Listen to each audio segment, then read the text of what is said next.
And now your host, Richard Thomas. Hello, and welcome to It's a Miracle. If you've ever doubted that our lives can be transformed by the love and compassion of another person, then the stories you're about to see will change your mind. What makes them especially convincing is that the other person in each of them was a complete stranger. We begin where lives should have ended, the scene of a fiery plane crash.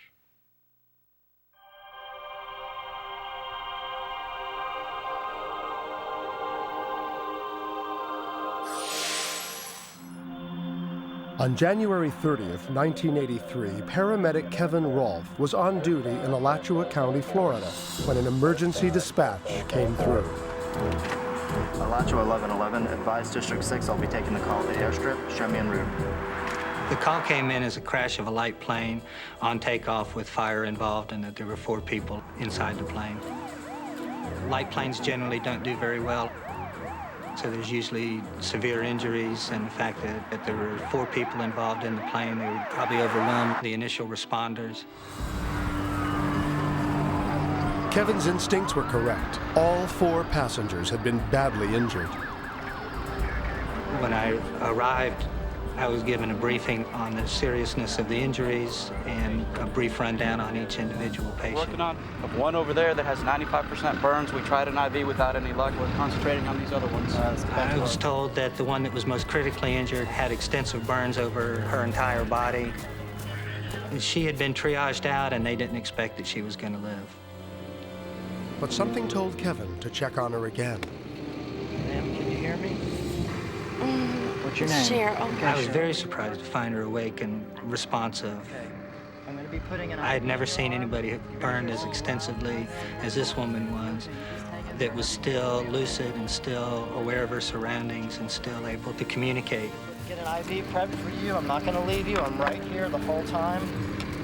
My heart went out because I too expected that she was going to die soon. Your arm. Put your arm out. As a caregiver, I wanted to make certain that she didn't die alone.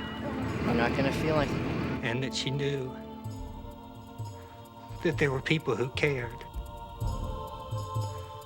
That she wasn't by herself. Hang in there, because everything's going to be okay. It was very apparent in talking to her that she wanted to live. And so I wanted to give her that chance. True to his word, Kevin stayed with the young woman until she was transported to the hospital. I didn't expect that she would make it to the hospital. I fully expected that she probably would die en route. And if she did make it to the hospital, she probably would die very shortly after arriving. And was truly surprised that she was still alive when I walked into the emergency department. Take a couple deep breaths for me. I got an 18 in the right wrist. Bear with. Patients who were burned that extensively just didn't survive. Got lines? Got lines? Okay, good. Nurse Joyce Welch was part of the Shands Hospital burn team fighting to save Cheryl's life. Again, ma'am. 70 over 32. When I first looked at Cheryl, my opinion of her for her survival was very slim. Her entire body was completely burned except for the soles of her feet. She's pretty bad. And her injuries were making it impossible for her to tell the doctors something they desperately needed to know. Ma'am, are you allergic to anything? She was very agitated that nobody seemed to be listening to her. Okay. Have we got that Foley in yet? And that's when I bent down and asked her, what are you trying to tell us? Doc, she's pregnant. Okay. And that's when she said that she was pregnant, that she couldn't have any x-rays and she couldn't have any drugs. We're trying to do everything we can to save her life here, okay? Of course, they looked at me like I was crazy. Didn't I understand that she was dying? And they were just trying to save her life. Let's get that taped up. Dr. Joseph Leon was faced with a terrible We decision. need to get some antibiotics going. Cheryl was quite early on, and so there was concern that the drugs that we might have to use could affect a fetus in an adverse manner, but we were sort of stuck. The most important issue at that time was to make sure Cheryl didn't die. The extraordinary efforts of the burn team delivered Cheryl through the first critical 24 hours. But saving her 3-month-old fetus was beyond their power. Cheryl, it's Mom. It was something that we had no control over. and we knew that the baby was lost. We love you so much. Cheryl's mother, Suzanne Kirk, stayed by her daughter's side to give her support through the difficult days ahead. You're going to be fine. It was a mother's worst fear that something horrible would happen to one of their kids. The doctor said that you're doing really good. And I have to stand by and absolutely helpless, except prayer. I love you, sweetheart.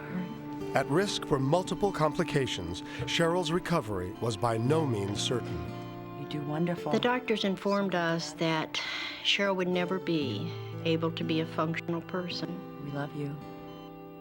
That if she was able to leave the hospital, which they greatly doubted, that she would not be able to have a full life. Just relax. Breathe. Cheryl's recovery would require months of hospitalization and much more. It requires, first of all, a reasonable physiology. Cheryl was young and pretty healthy. She had that.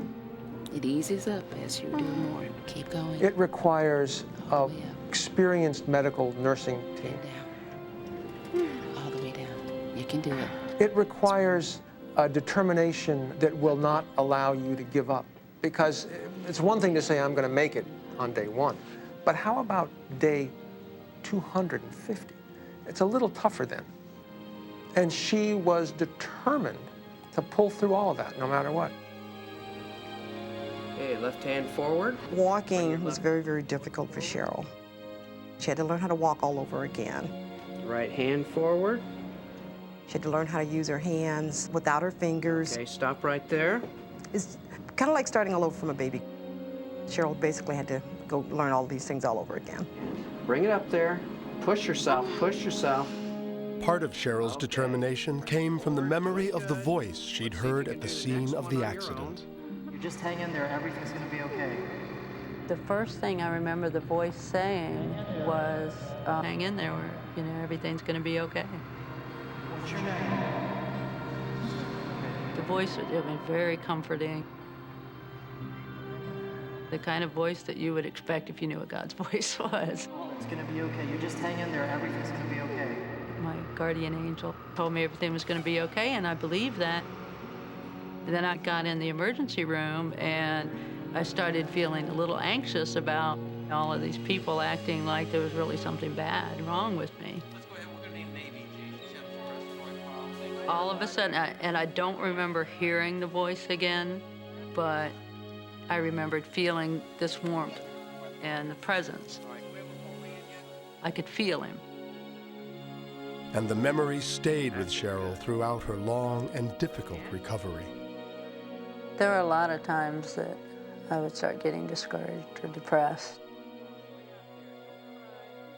But, that little voice in the back of my mind, reflecting on that, hang in there and everything will be okay.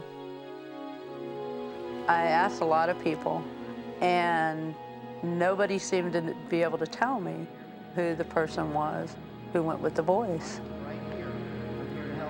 And after a while, I started believing that it was just a voice that I either imagined or manufactured talking to me, and that there wasn't really a person that went with the voice. But her pain was far from over. Shortly after her release, Cheryl's husband filed for divorce. It was a devastating and emotional blow. My feelings were that if the person that I had been married to for the last 4 years wasn't able to accept me, then there was no way I could expect somebody else that I didn't know who was willing to deal with that. I had pretty much resigned myself to the fact that I was going to be by myself with my animals. I became one of those dog people that didn't have a man in their life. Hi, guys. Hi. Hey, be nice to her. I found that the one constant, no matter what happened to me or what I looked like, my animals didn't care. And the animals still accepted me for me. They loved me, the way I was. You just have fun doing anything, don't you? And I think a lot of the things that I had to do with dogs was therapeutic for me. Hey. I seemed to heal up pretty quick. Cheryl went on to become a professional breeder and trainer of German Shepherds, and after nearly 6 years and dozens of surgeries, her life was full, active, and happy. Hello? But Cheryl had no idea that life was about to deal her another dramatic surprise. Good, what's up? I got a phone call from a lady who was looking for a dog for someone who is involved in doing search and rescue work. Oh, okay, good. I Told her that I did have a dog that I thought would be very suitable for that kind of work. Did he let you know when he would like to come out? And so she made an appointment to show the dog to the Okay. prospective client. It turned out to be none other than Kevin Rolfe. Hi. Kevin, you called about the puppy? Oh, yeah. I recognized her name. She's down here. I know there's a lot of Cheryl Bakers. That's a pretty common name. And I really didn't know anything more about her, And he's really laid back. but it was very obvious that she was a burn survivor. You know, if you like her, I think. Good-looking dog. Yeah, she's a pretty girl. And I didn't really say anything to her at the time. We started talking about the dogs. Say hi. Hi. Say hi. Good girl. Good girl. He did like the dog liked him. I mean, they were a great pair. I'll show you what you need to sign. As we were filling out the paperwork, he said, You know, I got to tell you, you look a lot better than the last time I saw you. and I thought, well, this guy must be crazy because I don't look very good right now. When was that? Well, I was at your airplane crash. Oh, you were? Yeah. I'd had a lot of people ask me about the accident, and I didn't mind talking about it, but that's not what he was there for at the time. So many people there. I was more interested in telling him about the dog and hearing about what he intended to do search and rescue-wise. She brushed it off and acted like she didn't want to talk about it, which was fine. We didn't need to. As part of the puppy's sale, Cheryl threw in 8 free obedience lessons. Girl, that's very good. As we were training the dog over these 8 training sessions, we enjoyed spending time together, and our focus was on the dog. And that was a lot of fun. Underneath. That started our friendship. Hopefully you won't get too frustrated with me. Well, I try not to. I think He was the first person that I've been around besides family and that didn't seem to see the scars, didn't care what I looked like. I mean, he was like having a human dog and treated me like a human being. Oh, good girl. And it just seemed like we got back more energy than we put into this relationship, and we just became really good friends. Tell me about the search and rescue. It wasn't until I invited her over for dinner on Mother's Day that it went beyond just training dogs and just spending the time working with the dogs. The issue of my accident had never really come up again. During dinner, I finally asked him, What do you remember about it? Are you sure you want to talk about it? so all was such a blur to me that hearing other people's perspectives of it helped me put a lot of pieces together. And what did you say to me? Well, you complained about being cold, and I told her that I had said, don't worry about it. I told you just to hang in there, that we take care of everything. And this look came over her face, and she just kind of smiled, and she said, you're the voice that I've been looking for. That was you? That was me. I can't believe it. And I just got really quiet. Well, the day of my accident, that's what I remember the most, is someone talking to me, a voice. You're the voice. That was the point in which I realized that this was the person that went with my little God voice that I'd remembered all these years. Nobody was able to tell me. But I didn't want it to change our relationship because now we had this connection. But Cheryl was about to learn that you can't prevent change, especially when it's being guided by love. I don't know when I started falling in love with her, you know. I fought being in love or allowing myself to be in love with her for a long while because I didn't want an accident to be the focal part of our relationship. Cheryl knew, and she kept telling me everything would be okay. Well, I didn't believe her. Okay, so now that you got everything oriented, you can look on the map. But I wanted to make certain that it was right. I did not want to have our relationship go bad. Oh, okay, like that. I did not want to be the one to hurt Cheryl, ever. Okay, so now we don't need a map anymore. Okay. I did fall in love with him. We had that bond, and I didn't really know how all that was going to play out, but I was willing to see what happened, and I got to like him a lot more than I expected to.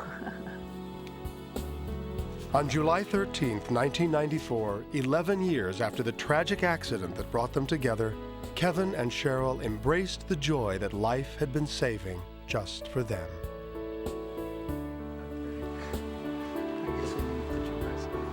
When we decided that we were going to get married, we wanted to get married because we wanted to spend the rest of our lives together. So pretty. I was so surprised when you gave it to me. You deserve it. And having big weddings and big to-dos and that kind of stuff is just not us. And so we ran off to Lake Tahoe and got married, just the two of us. We don't have any wedding pictures other than a caricature that was drawn on a boat called the Tahoe Queen. And it kind of reminds me of our whole relationship. We didn't meet the way people normally meet, and when we decided to get married, we didn't do it the way people normally do. So for us to not have a wedding picture kind of goes along with it.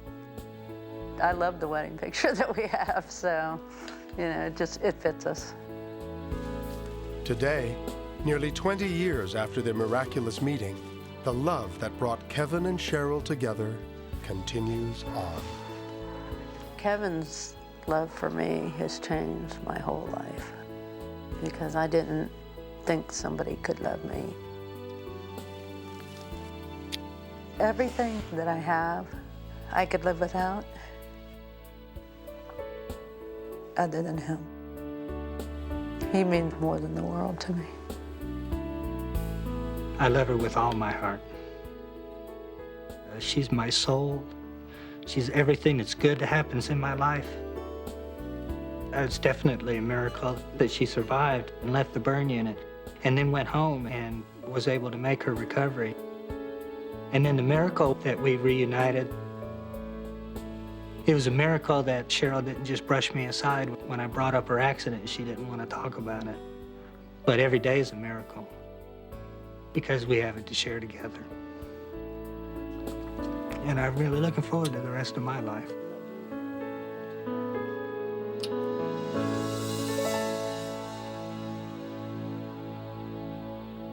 When you see a story like Kevin and Cheryl's, it's hard not to believe that some people are destined to meet and that Cupid will find them no matter what the circumstances. Well, the Rolfs have been very busy since their marriage, and we wanted to check up on them. They join us now from their home in Newberry, Florida. Hello there, how are you? We're good, Richard. How about you? I'm just fine. And I hear that you've been up to some amazing things. First of all, Cheryl, you recently made history of sorts. Would you like to tell us about that? Yes, I was the first woman in the country certified by the National Association for Search and Rescue to certify other people to be search and rescue qualified. Is that something that grew out of your own rescue? Partly. Of course, when I met Kevin, he got me interested in utilizing the dogs to do search and rescue along with other training that I had already done in the past. And I understand that the two of you were involved with a charitable foundation that sends children to a special camp. Well, Cheryl was one of the charter members of the Southeast Burn Foundation. And the Burn Foundation purchases supplies and materials for burn survivors, and then also as part of their activities, they send children to burn camp so that they have an opportunity to meet other burn survivors that are their own age. It helps them feel a little more accepted, a little more part of a group, and helps with their recovery process. That must be very rewarding. It's great because being a burn survivor myself, it's a little easier for those people to be able to relate to me and help them feel like there's somebody who can listen and knows what they're going through and who has gotten beyond where they're at now. And that's part of our goal, is to let them know that, you know, where they're at now is bad, but it's going to get better, and it will get better, it does. And you're living proof of that. I want to wish you both continued happiness. Well, thank you very much, and good night. Goodbye.